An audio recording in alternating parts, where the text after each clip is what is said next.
तो कक्षा 9वीं वाले छात्र, हिंदी का आपका 9 दिसंबर को भाई सुबह सुबह से पेपर है और आप लोगों ने अगर कुछ भी नहीं पढ़ा है ना, ये पूरा प्रश्न पत्र करके चले जाना, जो कि एक अभ्यास हेतु नमूना है, इसको पूरा कंप्लीट करके चलना है। सेट ए, देखिए एमपी बोर्ड में सेट ए और बी में पूरे के पूरे पेपर एमपी में छपने हैं और बिल्कुल आने वाले हैं, ये एमपी बोर्ड भी कह चुका है ना। तो ये हमारा सेट ए रहेगा, है ना। सेट बी मैंने डाल दिया है, जा करके देख लेना, चैनल पर वीडियो आपको मिल जाएगा। इसको हम पूरा कवर करेंगे, एक एक क्वेश्चन को ध्यान से पढ़ के चले जाना भाई, बाद में मत कहना कि क्वेश्चन नहीं बताए। देखो सबसे पहला क्वेश्चन आंसर के साथ 1 से लेकर के 23 तक के पूरे आंसर मैं आपको देने वाला हूं, तो जल्दी से घंटी दबा दो चैनल की और सब्सक्राइब कर दो, है ना। देखिए पहला क्वेश्चन आपका रहेगा, सही विकल्प चुन करके लिखिए।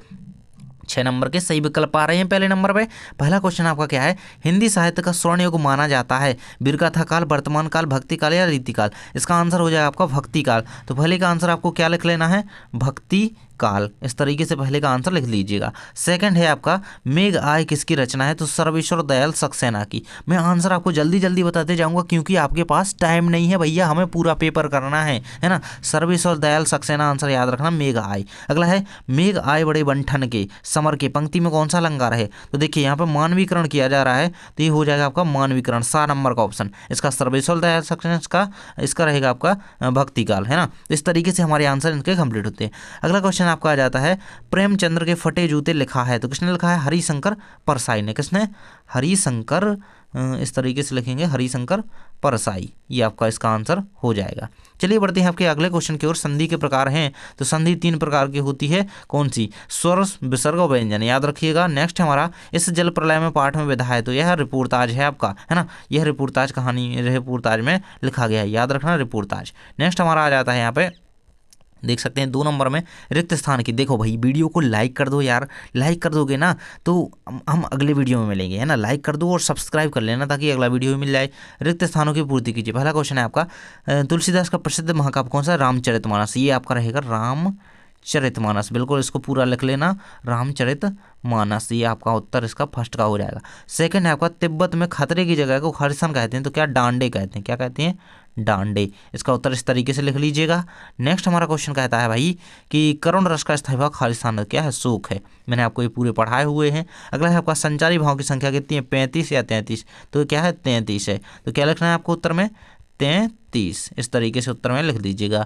अगला क्वेश्चन हमारा आ जाता है, बेशब्दांश जो शब्दों के शुरुआत में प्रयुक्त होते हैं, तो क्या कहलाते हैं, उपसर्ग कहलाते हैं, उपसर्ग। इसका उत्तर इस तरीके से लिख लीजिएगा। ये हमारे उत्तर हो जाते हैं कंप्लीट। अगला आ जाता है आपका, प्रेमी ढूंढत में फिरो खालिस्तान मिले न को, कौन, प्रेमी या ऋणी, तो प्रेमी ढूंढत में फिरो प्रेमी मिले न को, है ना। ये आपका आंसर इसका हो जाएगा। देख लेते हैं आपके आगे के प्रश्न। सत्य असत्य, पहला क्वेश्चन है आपका, कबीर एक समाज सुधारक थे। भाई कबीर क्या थे, एक समाज सुधारक थे, आपका सत्य हो जाएगा। अगला है आपका, जिसके कारण मन में भाव जागृत होते हैं उसे आलम्बन कहते हैं, सत्य रहेगा। रामचरितमानस का महाकाव्य है, सत्य रहेगा। तिब्बती जमीन छोटे बड़े जागीरदारों बटी है, सत्य रहेगा। आग का तत्सम रूप अग्नि है, ये भी सत्य है।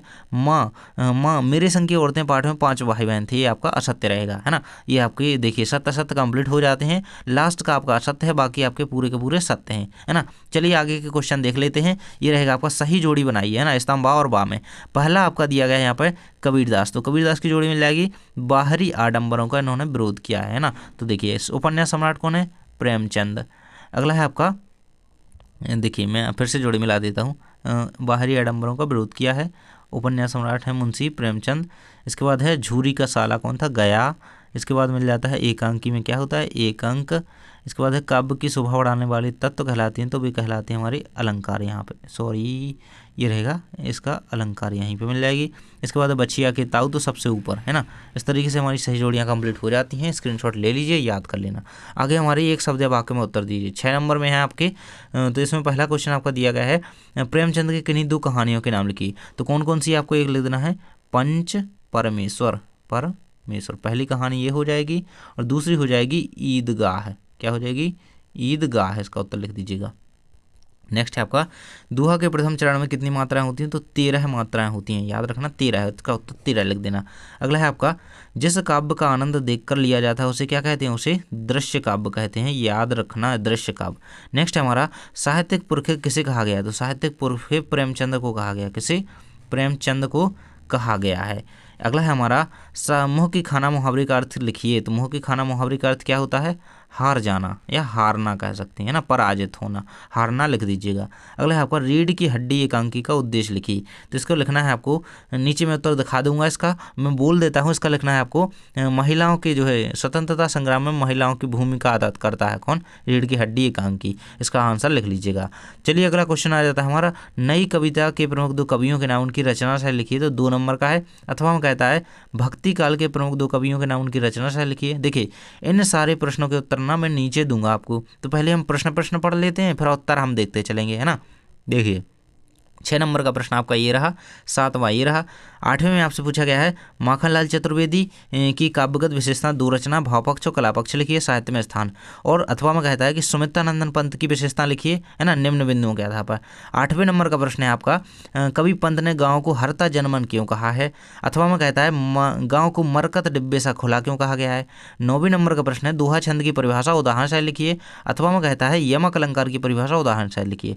तो हम देख लेते हैं आपके 6, 7, 8 और 9 इन सभी प्रश्नों के उत्तर देखने हम चलते हैं नीचे। तो चलिए मैं आपको उत्तर बता देता हूँ, ये रहेंगे आपके सारे के सारे उत्तर।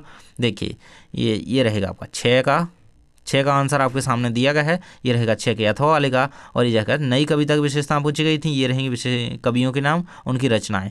ये भक्ति काल की कवियों के नाम उनकी रचनाएं, है ना। 6 का इस रहेगा। 7वें का माखनलाल चतुर्वेदी की विशेषताएं रहेंगी काव्यगत और रचनाएं, है ना। इसके बाद ये माखनलाल का भावपक्ष कलापक्ष ये लिख लेना। इसके बाद अथवा कहा गया था आपसे सुमित्रानंदन पंत का आपको परिचय लिखना था, ये रहेगा आपके सामने 7वें का उत्तर अथवा वाले का। 7वें का अथवा का उत्तर है, इसे कंप्लीट कर लेना, है ना। 7 का और का उत्तर है, इसे कर लीजिएगा। इसके बाद 8वें का भी हम उत्तर देखने आए थे। 8वें का उत्तर आपका क्या है, गांव का हरता जनमन क्यों कहा गया गांव को, और गांव को मरकट डिब्बे सा खुला क्यों कहा गया, है ना। ये आप उत्तर कर लो। 8वें का उत्तर है आपका अथवा शायद, दोनों कंप्लीट कर लेना। नेक्स्ट है आपका 9वें का उत्तर पूछा गया था भैया कि हिंदी में दोहा छंद क्या है, उसकी परिभाषा उदाहरण से लिखनी थी। उदाहरण ये रहेगा, ये परिभाषा है। और अथवा में क्वेश्चन था कि यमक अलंकार की, है ना। 8वें का 9वें का ये क्वेश्चन रहेगा, ये 9वें के अथवे का उत्तर है, तो इसे कंप्लीट कर लेना। चलिए अब हम चलते हैं अपने पेपर की तरफ और सारे क्वेश्चन आगे के देख लेते हैं। देखिए आपका अगला प्रश्न कहता है कि महाकाव्य और खंडकाव्य में कोई 2 अंतर लिखिए। और अथवा में प्रश्न कहता है कि काव्य किसे कहते हैं, ना, काव्य किसे कहते हैं, उसके भेदों के नाम लिखिए। 11 नंबर का प्रश्न है प्रेमचंद की 2 रचनाएं लिखती हुई भाषा शैली लिखिए। और अथवा में कहता है महादेवी वर्मा की रचना लिखती है, उनकी भाषा शैली बताइए। और छोटी बच्ची को बैलों के प्रति प्रेम क्यों मरा है, 12 नंबर का प्रश्न है ना। इसके अथवा में है तिब्बत के लोग क्या लेकर घूमते हैं। इसके बाद आपका प्रश्न आ जाता है 13 नंबर का गद्य की गौड़ विधाओं के नाम लिखिए। और कहानी उपन्यास में 2 अंतर लिखिए।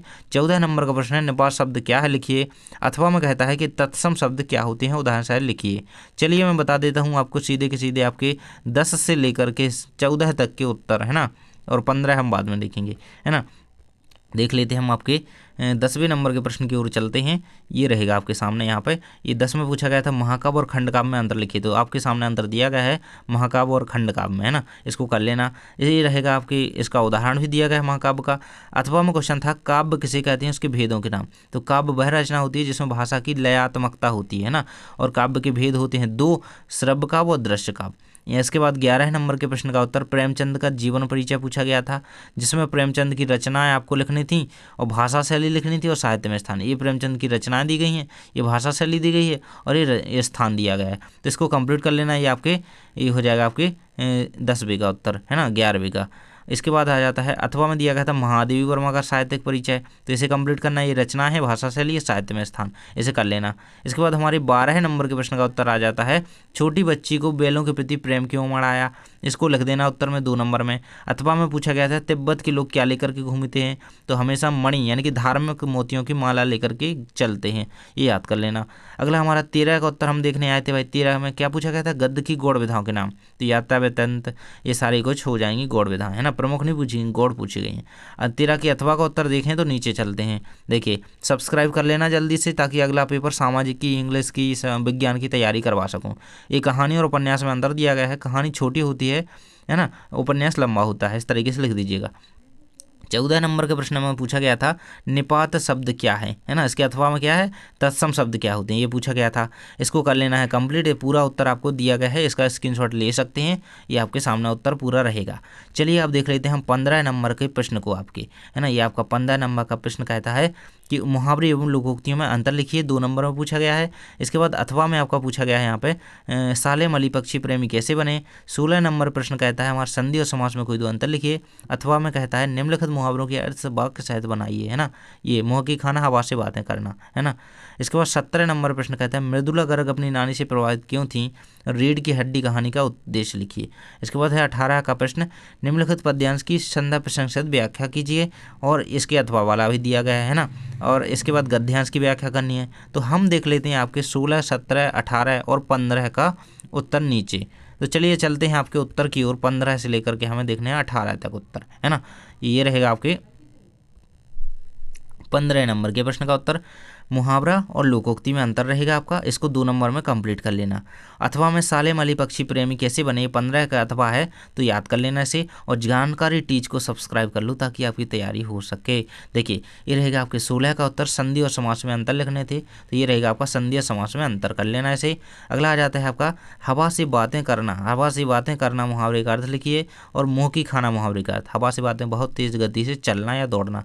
हाँ, मुँह की खाना का मतलब होता है हार जाना या पराजित हो जाना, है ना।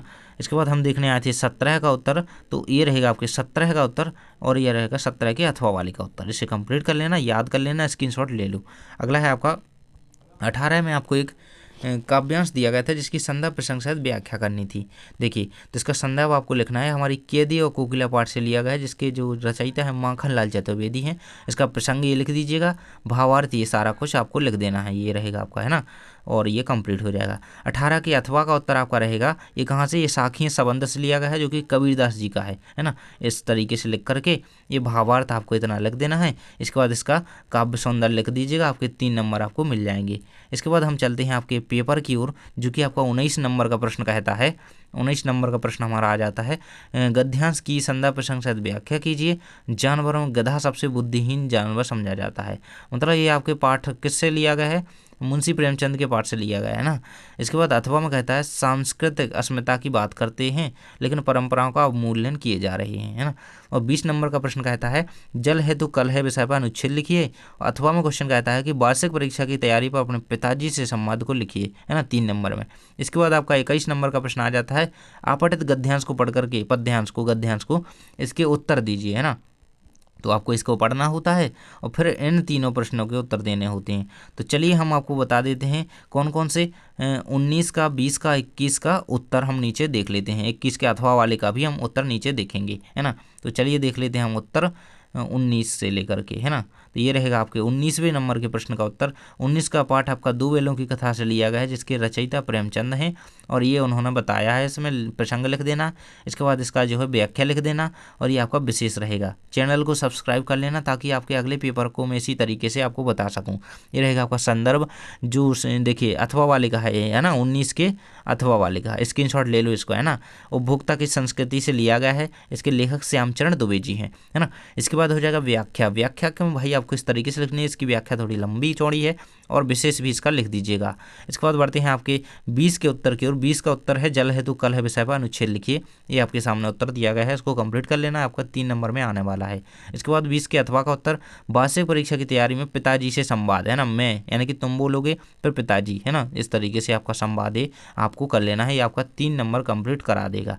इसके बाद हम देखेंगे 21 का उत्तर जिसमें आपको एक गद्यांश दिया गया था और आपको शीर्षक बताना था और इन क्वेश्चन के उत्तर देने थे। तो उसका शीर्षक आपको लिखना है स्वच्छता और आंतरिक शुद्धता हमारी आंतरिक सुरक्षा का आधार क्या है। उपयुक्त गद्यांश का सारांश तो ये लिख लेना है 21 के उत्तर में। इसके बाद 21 के अथवा वाले में लिख देना है ये सारे, है ना, नाव में बाढ़ बढ़ने पर क्या होता है, ये सारा कुछ लिख देना है 21 के अथवा का। चलिए देख लेते हैं आपका अगला प्रश्न। देखिए तो हम कहाँ तक पहुँच चुके थे, आपके 21 तक पहुँच चुके थे, है ना, यहाँ तक 21 तक। तो ये सारे क्वेश्चन के स्क्रीनशॉट ले लो, इन्हें याद कर लेना। आंसर के तो ले ही लिए होंगे आपने, है ना। ये आ जाता है आपका 22 नंबर का प्रश्न, जिसमें आपका 4 नंबर में क्या पूछा गया है, आपको जो है सब अपना सेक्शन चेंज करना है, वर्ग बदलने के लिए अपने प्राचार्य महोदय को पत्र लिखना है। और 23 हमारा लास्ट में देखिए, अथवा में भी इसका 22 में दिया गया है, अपनी परीक्षा परिणाम की जानकारी देते हुए अपने मित्र को पत्र लिखिए और निम्नलिखित विषयों पर रूपरेखा सहित निबंध लिखिए, है ना। ये जो विषय दिए गए हैं। चलिए हम 22 और 23 दोनों का उत्तर आपको नीचे दिखा देते हैं, है ना। ये एप्लीकेशन देख लेते हैं, ये पत्र देख लेंगे और निबंध भी देख लेंगे, है ना। सब्सक्राइब कर लेना चैनल को, क्योंकि मैं पूरा आपको आंसर के साथ बता चुका हूँ, है ना। तो ये रहेगी आपकी एप्लीकेशन, देखिए यहाँ पे ये आ जाती है। ये आपके 22 का उत्तर हो जाएगा भैया। तो 22 का प्राचार्य महोदय इस तरीके से लिखेंगे, है ना, श्रीमान प्राचार्य महोदय। स्कूल का नाम जो भी हो वही लिखेंगे, पता जो भी जिला है आपका, सागर है, गुना है, जो भी है ना। और तिथि डेट जरूर से डालने, दिनांक, है ना, वो नहीं डालोगे तो नंबर कट जाएंगे। वर्ग परिवर्तन के लिए आवेदन पत्र लिखेंगे, इसका विषय, फिर महोदय लिखते हुए ये पूरी यहाँ तक कंप्लीट कर देंगे। इसके बाद अथवा में मित्र को पत्र लिखना था, तो प्रिय मित्र को नमस्कार करते हुए इस तरीके से यहाँ से स्टार्ट करेंगे और इतना आपको लिख देना है, पूरा यहाँ तक कंप्लीट कर लीजिएगा। नेक्स्ट हमारा था निबंध लिखिए। तो भाई निबंध की रूपरेखा आपके सामने दी गई है, इंटरनेट के महत्व पर निबंध लिखा गया है। ये निबंध आपको कंप्लीट कर लेना है ना। ये निबंध कंप्लीट कर लीजिएगा, ये पूरा उत्तर आपके सामने है। इसके बाद अगर आप पर्यावरण का निबंध करना चाहते हैं तो उसकी यहाँ इस तरीके से रूपरेखा लिखिएगा, है ना। प्रस्तावना, प्रदूषण के प्रकार, प्रदूषण के कारण, प्रभाव, निदान, है ना। ये आप इस तरीके से निबंध पूरा लिख सकते हैं। तो हमने कर लिया है पूरे के पूरे क्वेश्चन का आंसर आपको कंप्लीट करा दिया है। तो देख सकते हैं आपके हमारे पूरे क्वेश्चंस का आंसर जो है कंप्लीट हो चुका है। आप चैनल को कर दीजिए सब्सक्राइब, ताकि आपको अगले इसी तरीके से हम अगले पेपर की तैयारी करवा सकें। और मिलते हैं अगली वीडियो में, शेयर कर देना। Thanks for watching.